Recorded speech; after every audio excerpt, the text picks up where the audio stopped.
kitchen. It's another day and I am making cabbage. So today I'm going to share with you my basic recipe on how to make cabbage. And then, let me just turn it down here. And then I'm going to tell you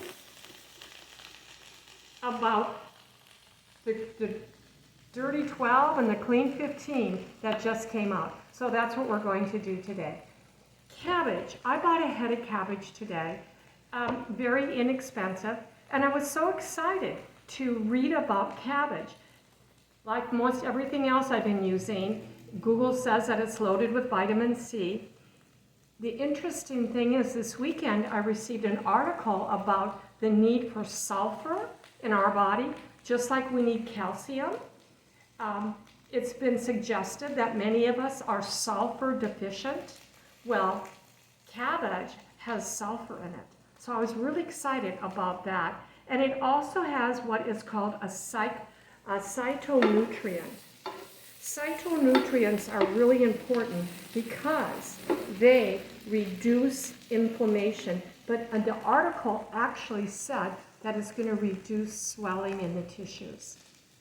Reduce swelling in the tissues, wow. Should eat cabbage every day. And then the other thing, that it possibly heals stomach ulcers.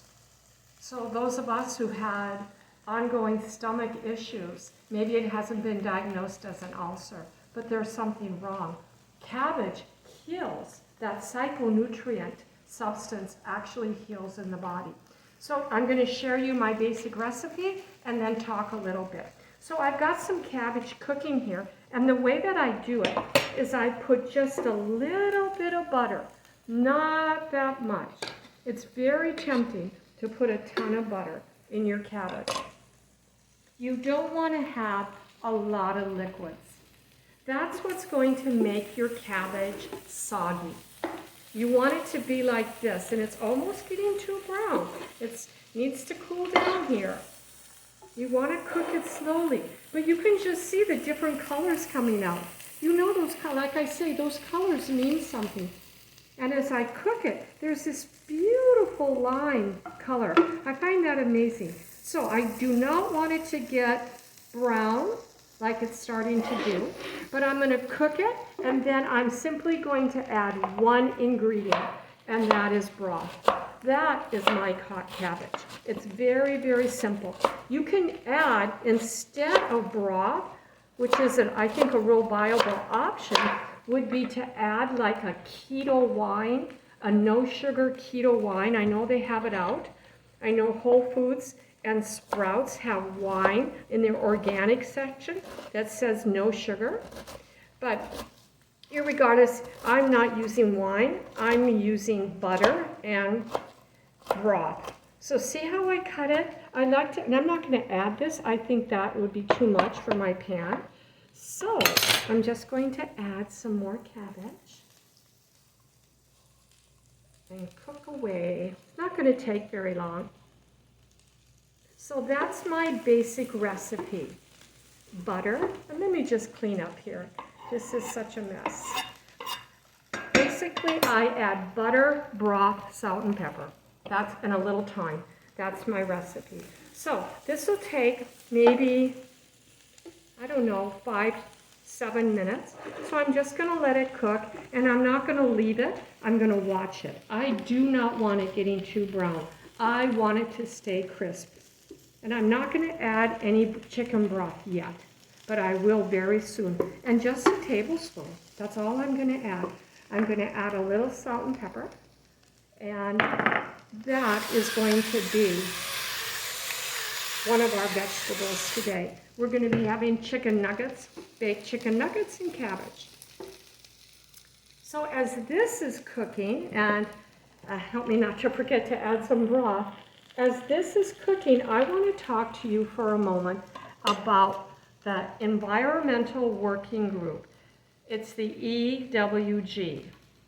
This is a nonprofit, and they every year put out a list of the least and the most contaminants in the fruits and vegetables section at the store. And they've got their list out. I got it this weekend, and I'm going to read it to you. this is what they say, that these pesticides it can harm the nervous system, the skin, the eyes, and it can cause cancer.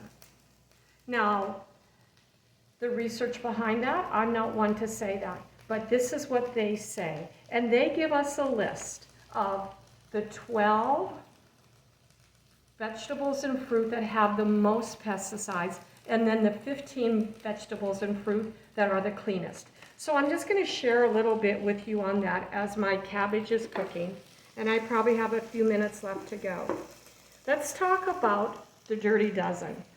The ones that they suggest that we should buy organic if we can are, here we go, strawberries, spinach, kale, nectarines, apples, grapes, cherries, peaches, pears, bell pepper, hot peppers, celery, and tomatoes.